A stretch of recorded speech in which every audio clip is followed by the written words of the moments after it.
여러분 안녕하세요. 오늘은 화학2 11차 시 묽은 용액의 총괄성을 배워보도록 하겠습니다. 오늘은 얼굴 없이 시작합니다. 선생님이 얼굴을 찍다가 선생님이 제 모습을 보고 현타 와가지고 꼴보기 싫더라고요. 사실은 농담이고 선생님 다 찍었는데 날라갔어요. 영상이 날라갔어. 하지만 저는 좌절하지 않습니다. 세상에 좌절할 일이 너무 많은데 이런 걸로 좌절할 리는 좌절하면 안 되죠. 그쵸? 그렇기 때문에 선생님은 다시 녹화를 합니다. 자, 오늘은 묽은 용액의 총괄성에 대해서 얘기를 해보도록 하겠습니다. 자, 총괄성에는 자, 증기압력, 내림, 끓는 점, 오름, 어는 점, 내림, 그 다음에 삼투현상 이 네 가지에 대해서 배워볼 거예요. 자, 약간 단어들은 여러분들이 다 익숙하게 들어봤던 것들이라서 개념을 이해하는데 충분히 큰 어려움은 없겠지만 수식이 많고 여러분들이 수학적인 내용을 많이 다룰 거기 때문에 오늘 순정특강 문제는 풀지 않을 거예요. 자, 교과서에 있는 문제를 위주로 풀이를 할 거고요. 자, 이제 증기압력 내림부터 시작하도록 하겠습니다. 자, 증기압력 내림이에요. 자, 증기압력. 여러분들 증기압력 어디서 많이 들어보지 않았습니까? 증기압력. 자, 증기압력에 대해서 선생님이 뭐라고 얘기를 했었냐면, 어떤 진공 상태의 상자에 액체를 담았어. 액체를 담았는데, 얘네들이 시간이 지나면 뭘 합니까? 이제 증발을 하게 되겠죠. 증발하게 되면 여기 있던 기체의 액체 분자들이 뽁뽁 기체가 됩니다. 그렇죠? 그러면 진공이었던 공간에 어떤 것들이 차게 됩니까? 바로 기체 입자들이 채워지게 되는 거죠. 그죠? 기체 입자리가 쳐지게 될 거예요. 당연히 증발을 하니까 액체의 양이 줄어들 거고, 당연히 수면의 높이는 낮아질 겁니다. 이렇게 증발을 하게 되고, 이제 기체 분자들이 이렇게 존재하게 되는데, 어느 순간, 증발하는 속도와 증발 속도와, 이제 기체 분자가 생겼으니까 뭐 하기 시작해요? 응축하기 시작하죠. 응축 속도가 같아질 때 그때 기체의 압력을 우리가 증기 압력이다 라고 얘기를 했습니다. 기억하고 있나요? 그죠? 기억나죠? 기억나야 됩니다. 자, 그랬을 때 우리가 증기 압력이라고 얘기를 했는데 그렇다면 증기 압력 내림이란 어떤 것인가? 이게 중요한 거겠죠. 자, 그림을 먼저 볼게요. 자, 그림을 먼저 보면 어떤 물이 있는데, 자, 수은 기둥이 이제 났는데, 여기는 이제 진공이네요. 기체 분자가 아무것도 힘을 주고 있지 않다는 얘기예요. 선생님이 수은 기둥 나오면 먼저 어디를 보라 그랬냐면, 높낮이가 같은 지점을 보라 그랬죠? 그쵸? 그러면 이 얘기가 무슨 소리냐? 자, 물에서 증발해서 이제 기체 분자가 있는데, 여기서 이제 물이 기체 상태니까 수증기라고 할까요? 자, 수증기 압력과 누가 같은 상태예요? 수은의 이만큼의 양이 누르는 힘이 같다는 얘기죠. 근데 이제 어떤 걸 넣어보냐면 이제 설탕물을 넣는 거예요. 설탕물. 자, 용매에 용질을 넣은 겁니다. 용질을. 자, 용질을 넣었더니 지금 증기압력이 어떻게 됐어요? 수은의 높이가 낮아졌죠. 그렇죠? 여기 평행을 중심으로. 자, 높이가 낮아졌다는 얘기는 무슨 얘기예요? 여기에 존재하는 압력이 감소했다는 얘기입니다. 그쵸? 누르는 그 수은을 밖으로 밀어내는 힘이 감소했다는 얘기예요. 어떻게 했는데? 용질을 녹였더니. 그쵸? 왜 그런 현상들이 일어나느냐? 자, 보면 증발은 표면에서부터 일어날까요? 아니면 액체 중간에서부터 일어날까요? 당연히 표면에서부터 일어날 겁니다. 표면에 있는 액체들이 이렇게 증발을 하기 시작할 텐데, 이제 여기다가 이제 용질을 섞다 보면 어떻게 되냐면, 4개 증발할 게 그 하나가 이제 설탕이라는 용질이 하나씩 껴있는 거죠, 여기에. 설탕이랑 용질이. 그럼 4개 증발할 때 몇 개밖에 증발을 못하는 거예요? 3개밖에 증발을 못하는 거죠. 그러면 당연히 기체 분자의 양은 적어질까요? 커질까요? 당연히 작아지겠죠. 자, 정해진 일정한 부피 안에 기체 분자의 양이 감소한다는 얘기는 무엇을 얘기하느냐? 압력이 감소한다는 걸 얘기하는 거죠. 그래서 설탕물은 용질과 용매를 섞은 용액인데 용액의 증기압력은 용매의 증기압력보다 낮아집니다. 그걸 또 발견한 사람이 있어요. 누구냐? 라울입니다. 그래서 우리 이 라울이라는 과학자가 발견한 법칙을 우리가 라울 법칙이라고 얘기를 합니다. 라울 법칙. 자, 라울 법칙은 어떻게 정리할 수 있느냐? 자, 용액의 증기압력은 뭐와 같다? 용매의 증기압력에다가 용매의 몰 분율을 곱해준 것과 같다. 이렇게 얘기해 줄 수가 있습니다. 자, 몰 분율 여러분들 어디서 들어봤어요? 이상기체에서 들어봤죠? 그렇죠? 용매의 몰 분율. 자, 몰 분율이라는 건 뭐냐면 전체를 봤을 때 그 해당되는 용매든 혹은 용질이든 해당되는 아이의 양이 얼마만큼의 비율을 차지하고 있는지를 얘기하는 거예요. 즉, 용액 안에는 뭐와 뭐가 들어있는 거예요? 용액 안에는 용매와 용질이 들어가 있는 거죠. 그렇죠? 그러면 용매와 용질 중에서 몰 분율이라 하면 용매가 차지하는 비율은 얼마나 되느냐 이 얘기죠. 그러면 우리는 항상 화학을 다룰 때 뭘로 계산한다? 뭘로 계산한다? 자, 용매의 몰수 더하기 용질의 몰수 분의 자, 뭘 보고 싶은 겁니까? 용매를 보고 싶은 거죠. 이게 용매의 몰 분율이 되겠죠. 바로 X 용매가 될 겁니다. 그쵸? 이게 라울의 법칙입니다. 이해하시겠나요? 자, 그러면 우리가 증기압력 내림이라고 그랬죠. 우리가 궁금한 게 뭐냐면, 그러면 증기압력이 얼마나 내려가냐 이거야. 얼마나 내려가냐. 그러면 얼마나 내려가는지를 봤더니, 이거는 어떻게 나타낼 수 있느냐. 자, 우리가 변화량을 이제 델타라고 나타내거든요. 처음 빼기 나중. 얘는 이제 변화량을 나타냅니다. 변화량. 자, 델타 P는 우리가 증기압력 내림이니까, 자, 처음 용매의 증기압력이 더 높았겠죠? 여기다가 뭘 빼준다? 용액의 증기압력을 빼준다. 근데 우리가 여기서 용액의 증기압력을 빼주는 과정을 했었죠. 용액의 증기압력을 구하는 과정을 했었어요. 그럼 얘네들을 대입해주는 거예요. B용매 빼기 P용매 곱하기 용질의 몰 분율 이렇게. 이해했죠? 자, 그 다음에 얘네들을 어떻게 할 것이냐? 인수분해 할 겁니다. 인수분해. 자, 얘네들을 인수분해 할 거예요. 누구를 공통분모로 뺀다? 용매를 공통으로 빼고 1-x 용매 이렇게 되는 겁니다. 자, 우리가 눈여겨봐야 될 건 뭐냐면 이 x 1-x 용매라는 애예요. 자, 1에다가 x 용매를 뺀 건 누굽니까? 자, 얘네들의 안에는 1 안에는 누구와 누구밖에 없어요. 용질과 용매밖에 없어요. 근데 용매를 뺀다? 얘는 뭐라는 얘기예요? 바로 용질의 몰 분율이라는 얘기죠. 그쵸? 그럼 얘네들은 우리가 어떻게 또 나타낼 수가 있다? 증기압력의 변화량은 용매의 증기압력에다가 누구를 곱한 것?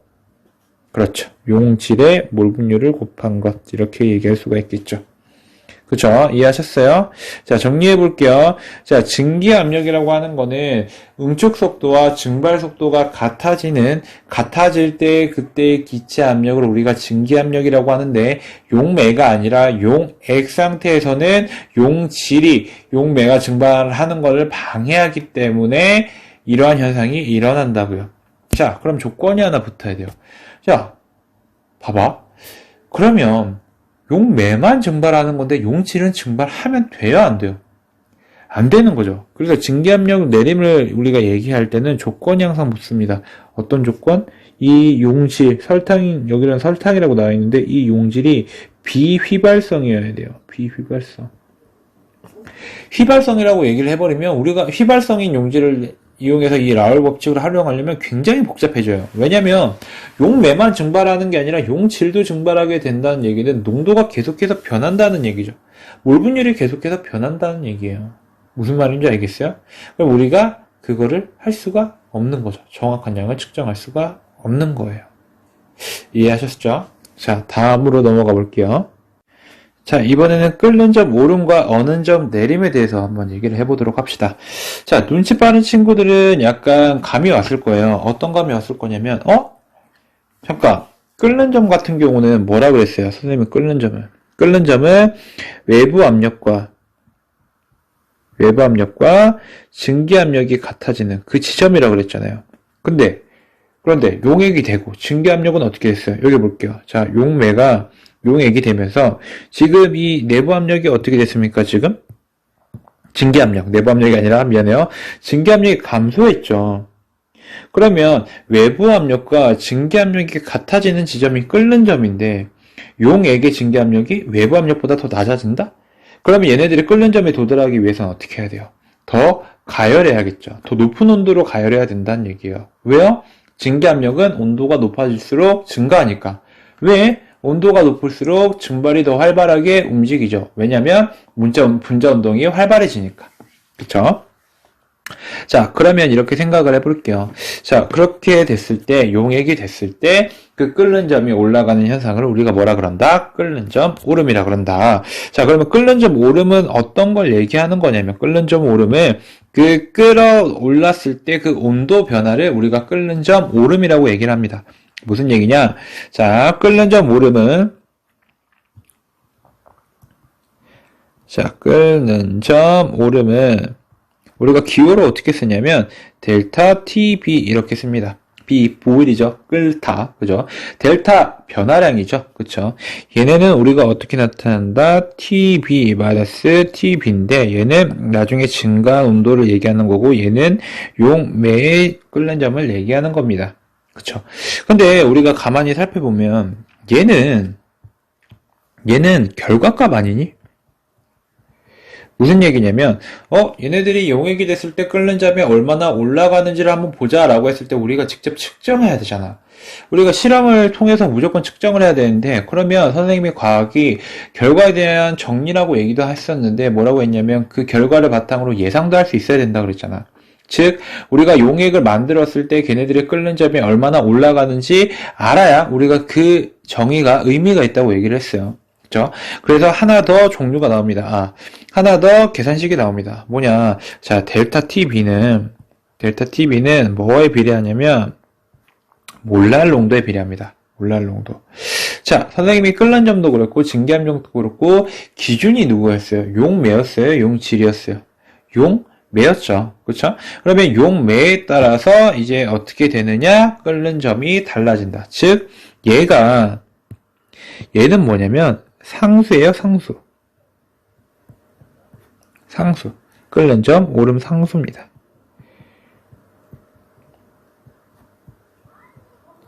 자, 그러면 이렇게 생각할 수가 있겠죠. 용매의 종류가 바뀔 때 뭐가 바뀐다? 이 KB 상수가 바뀐다.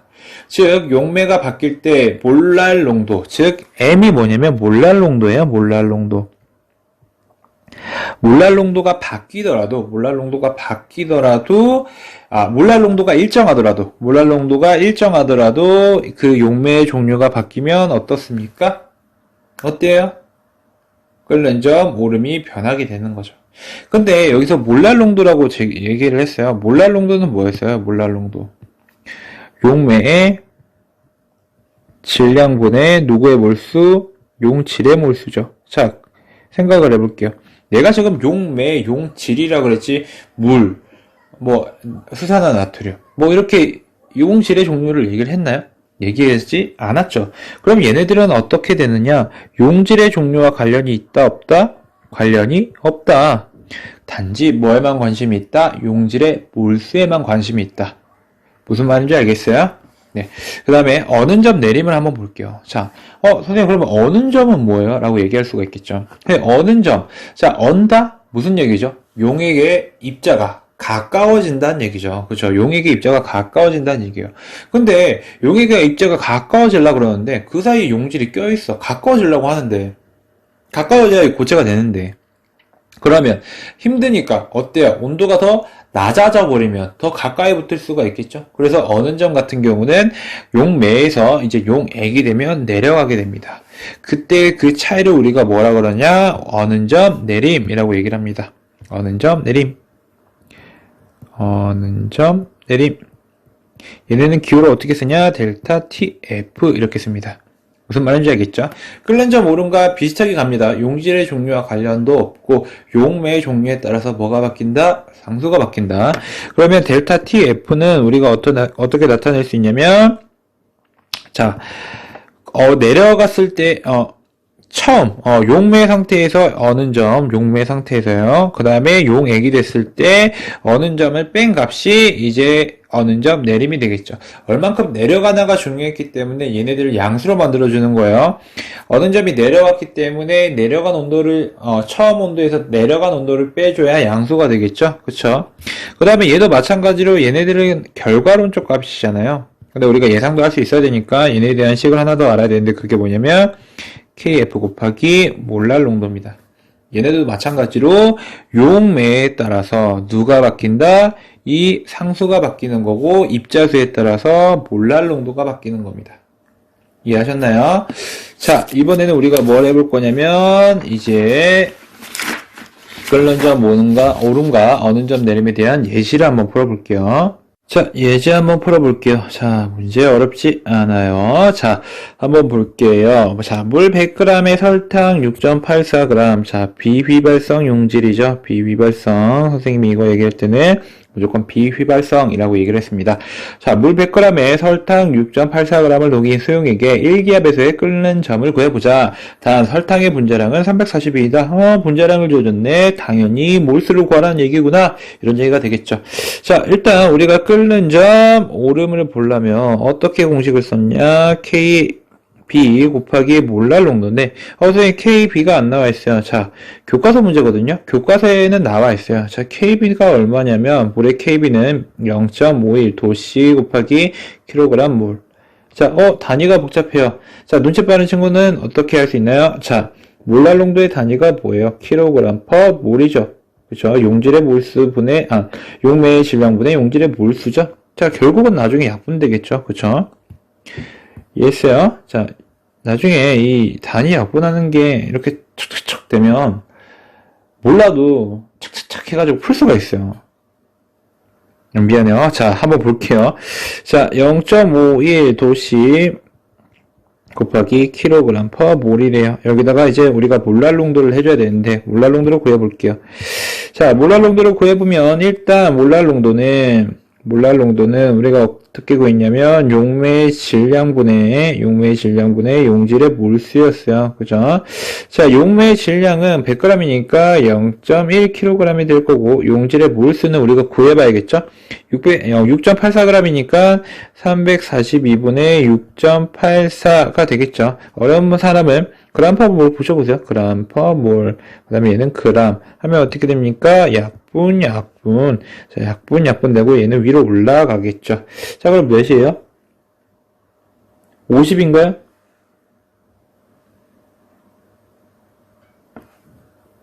맞나요? 여기? 50이네요. 50분의 1이 되겠네요. 그쵸? 50분의 1. 그쵸? 자, 50분의 1은 몇입니까? 곱하기 2 해주면 0.02가 되겠네요. 그쵸? 0.02가 되겠고, 몰랄 농도는 결국 몇이다? 0.2다. 자, 0.2다. 이렇게 생각할 수가 있네요. 그러면 여기다가 몇을 곱한다? 곱하기 0.2 몰 퍼 킬로그램이 되겠네요. 몰 퍼 킬로그램은 몰랄 농도였으니까 그러면 어떻게 됩니까? 약분. 자, 약분. 자, 그럼 뭐만 남아요? 도씨만 남죠. 근데 여기서 중요한 건 뭡니까? 얘가 변화량이죠. 변화량. 자, 변화량을 구한 거라고요. 우리가 변화량을 구한 거기 때문에 얘는 몇 도예요? 0.102죠. 102 도씨요. 0.102 도씨가 끓는 점이라는 얘기가 아니라 물에 끓는 점은 100도씨니까 거기서 얼만큼 높아졌다? 0.102 도씨가 높아진 100.102 도씨가 끓는 점이 되겠죠. 그쵸? 자, 밑에 있는 문제 또 풀어볼게요. 자, 밑에 문제를 볼게요. 자, 보니까 1기압에서 어떤 설탕 수용액이 끓는 점이 100.255도씨였다. 이 수용액의 어느 점을 구해보자. 선생님 여기서 어느 점을 구하라 그랬는데 여기서 끓는 점을 구해줬어요. 문제 잘못 나온 거 아닌가요? 아닙니다. 자, 항상 선생님도 학창시절에 그런 걸 의심을 해봤어요.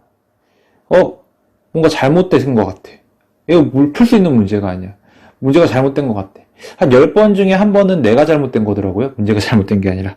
여튼, 자, 끓는 점이 100.255도씨. 10번, 한 50번 중에 한 번, 100번 중에 한 번이었어요.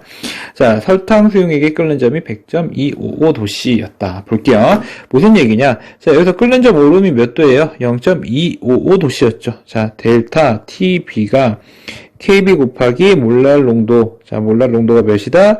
0.255다. 근데 우리가 아까 뭘 알고 있었어요? KB의 값을 알고 있었죠? 그죠? 여기도 마찬가지로 교과서 문제인데 KB가 나와 있어요. 여기다 대입하면 자 0.51에다가 몰랄 농도를 곱했을 때 0.255가 된다는 얘기죠. 그랬을 때 따라서 몰랄 농도는 몇이라는 얘기예요? 0.5다. 이렇게 얘기할 수가 있겠죠. 0.5 몰랄 농도다. 자, 몰랄 농도 구했어요. 그러면 우리가 델타 TF도 구할 수가 있겠죠. 자, 델타 TF는 KF 곱하기 뭐였다? 몰랄 농도였다. 근데 우리는 몰랄 농도를 구했죠. 몇으로? 0.5로. 자, 물의 KF는 몇이냐면 1.86입니다. 1.86. 여기다가 몇을 곱한다? 0.5를 곱한다. 자, 계산해볼까요? 계산해보면 1.86 곱하기 0.5니까 30, 43, 9. 하나, 둘, 셋, 하나, 둘, 셋. 0.93도씨가 어떻다? 내려갔다. 0.93도씨가 어느 점이란 얘기가 아닙니다. 변화한 게 0.93이기 때문에 어느 점인 0도씨에서 0.93도씨를 뺀 얘네가 어느 점이라는 얘기죠. 그래서 어느 점은 영하 0.93도씨가 되겠습니다. 그쵸? 어려운 문제 아닙니다. 자, 식에 우리가 원하는 값들을 넣어서 대입해서 계산을 해주면 충분히 풀 수 있는 문제들입니다. 아시겠죠? 자, 다음 우리가 이제 뭘 해볼 거냐면 끓는 점 오름과 어느 점 내림의 예시를 한번 볼게요. 자, 끓는 점 오름과 어느 점 내림 중에서 이 어느 점 내림, 특히 어느 점 내림은 충분히 많이 볼 수가 있어요. 어디냐면 얘가 뭐냐면 이제 부동액이거든요. 부동액이고 얘는 이제 제설 작업을 하고 있는 거예요. 제설. 얘는 이제 겨울점 준비를 하는 개구리고요. 얘는 이제 간장입니다. 간장. 무슨 얘기냐면 겨울철에 분명히 엄청 추운데 바깥에 간장을 넣어놔. 왜 안 오냐? 이 얘기예요. 자, 아까 우리가 뭘 배웠어요? 어느 점 내림을 배웠죠. 자, 간장은 물에다가 다른 용질이 섞인 거죠. 당연히 용액이 되기 때문에 용액의 어느 점은 어떻게 된다? 내려간다. 그쵸? 그렇기 때문에 얘네들도 충분히 내려갔을 겁니다. 거기다가 간장은 어때요? 짜죠? 짜다는 얘기는 뭐예요? 용질의 몰수가 굉장히 많다는 얘기죠. 자, 그쵸? 무슨 말인지 알겠죠? 자, 아까 우리가 뭘 곱해줬어요? 몰랄 농도를 곱해줬죠. 농도가 크면 클수록 변화량이 더 컸으니까 델타 TF는 KF 곱하기 몰랄 농도였죠. 자, 몰랄 농도가 크다라는 얘기는 몰랄 농도가 높다라는 얘기니까, 그쵸? 온도의 변화가 크다라는 얘기가 되겠고, 그렇기 때문에 많이 더 낮은 온도에서 얼겠다 이렇게 생각을 할 수가 있어요. 자, 부동액과 제설 작업도 마찬가지죠. 자, 길거리에 빙판길이 돼 있어요. 빙판길. 자, 여기다가 이제 제설제를 이제 뿌리는데, 뿌리면 얘네들이 어떻게 되냐면 물에다가 이제 용지를 넣는 거잖아요. 그러면 어떻게 돼요? 어느 점이 내려가요, 높아져요? 내려간다는 얘기죠. 즉, 더 낮은 온도에서 얼다는 얘기니까 얘네들은 어떻게 된다? 녹는다. 이렇게 된다는 얘기죠. 무슨 말인지 알겠죠? 다음, 자, 부동액도 마찬가지로 추운 겨울날 엔진에 있는 오일이 얼면 안 되겠죠. 그렇죠? 그렇기 때문에 부동액은 얘네들이 자동차 안에 있는 액체들이 얼지 않게 도와줍니다. 다음, 겨울잠 준비하는 개구리는 뭐냐면, 자, 얘네들이 겨울잠을 자야 돼. 겨울잠을 자야 되는데 만약에 자다가 피가 얼면 얘네도 죽겠죠. 그러면 죽지 않게 해야겠죠. 죽지 않게 하는 법이 뭐예요? 얘네들이 혈액의 어느 점을 낮춰주는 거죠. 그래서 포도당의 농도가 높아진다. 즉, 혈액이 어는 걸 방지한다. 이런 얘기가 되겠죠. 무슨 얘기인지 알겠나요? 자, 다음은 우리가 삼투압에 대해서 한번 얘기를 해볼게요. 삼투압. 자, 삼투현상 한번 얘기해 보도록 하겠습니다. 삼투현상 여러분들이 많이 들어봤을 거예요.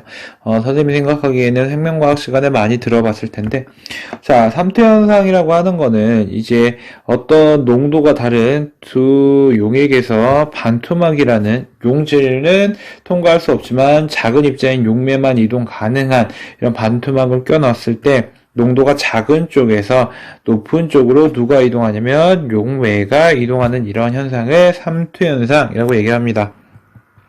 농도가 낮은 쪽에서 농도가 높은 곳으로 용매가 이동하는 현상. 알겠죠? 삼투현상이라고 얘기를 합니다. 자, 그런데 지금 이 삼투현상까지는 이해가 가는데 여기가 좀 이해가 안 갈 거예요. 자, 이 밑에를 좀 볼게요. 밑에를 보니까 물과 설탕물이 있네요. 그러면 농도가 누가 더 진한 걸까요? 당연히 설탕물이겠죠. 그럼 용매인 물이 어디로 이동할까요? 바로 설탕물인 여기로 이동하게 되겠죠. 그런데 입자가 이동한다는 얘기는 무슨 얘기랑 같냐면 어떠한 힘이 작용한다. 압력이 작용한다는 얘기예요.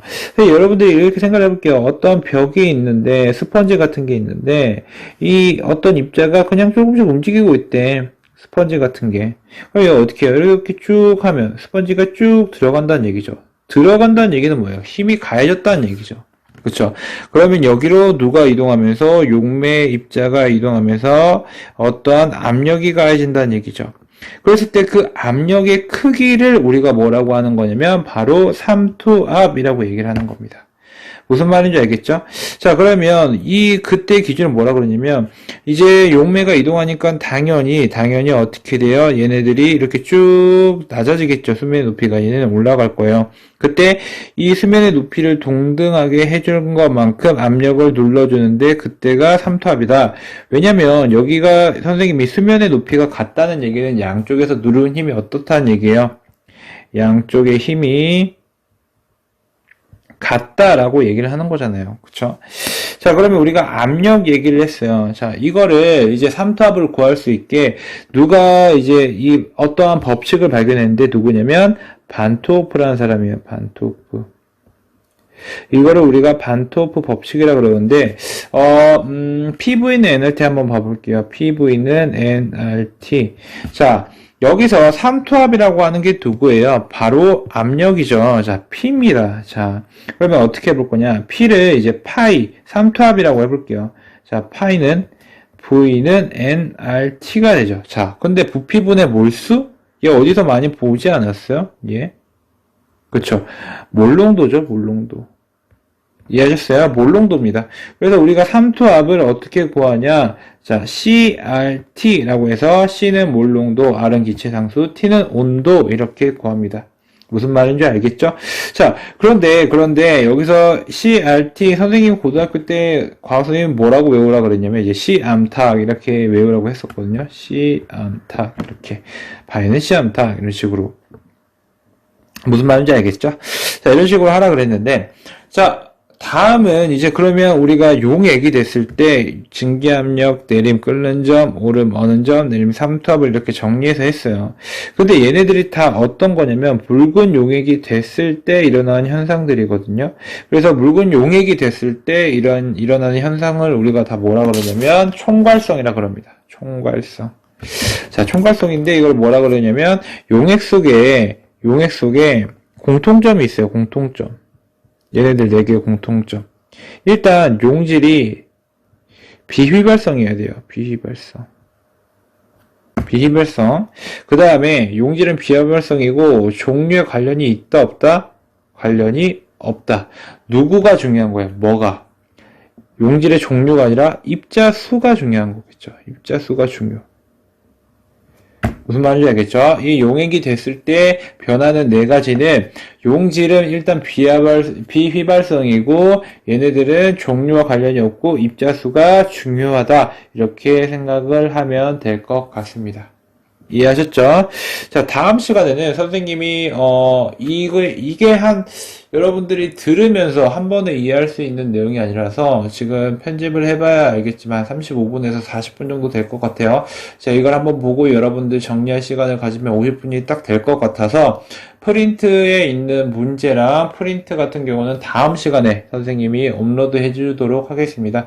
다음 시간에는 이제 일단은 다 배운 거거든요. 선생님이 생각하기에는 작년 모의고사에서 좀 같이 포함되는 내용을 좀 같이 풀어보면 좋을 것 같아서 문제풀이 시간을 갖도록 하겠습니다. 이렇게 문제풀이 시간을 갖고 이제 계약을 하면 되겠죠. 그렇죠? 자, 여러분 오늘은 수업은 여기까지고요. 다음 시간에 만나요. 안녕.